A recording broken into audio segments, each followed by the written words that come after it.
investigating well water contamination in the Henry's Knob area around Highway 55 near Clover.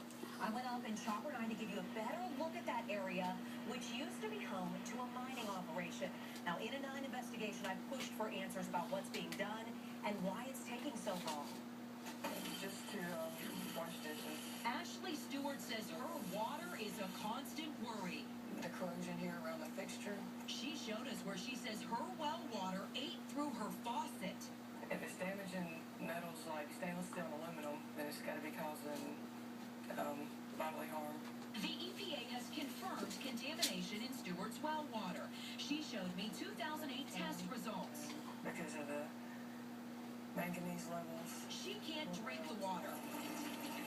Neither can her neighbor, Georgia Linkous-Long, who also has a well.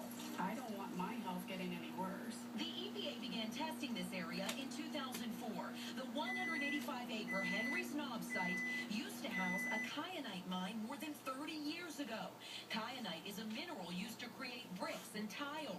The EPA says the mining caused wells on 47 parcels of land to become contaminated with hazardous levels of manganese and cobalt, which the agency says can cause neurological problems. Stewart suspects the water is responsible for her skin problems. It's just skin irritations that come and go. Long is even nervous to take a bath. Well, hygiene becomes an issue because you're afraid of the water. And both women depend on these large containers of bottled water for drinking and cooking. Eyewitness News was there in June when the EPA met with residents about possible solutions. Now, 4 months later, I contacted them for answers. We're trying our best to find a permanent solution to this problem, and we realize that the water's not healthy. The EPA's Beverly Stepter and I walked to the spot her agency believes is the source of the contamination. This is the pit quarry here, and the kyanite was actually mined here. Stepter says a company called ABB has taken responsibility for the contamination and will pay for the fix because it had purchased a company that once mined the site.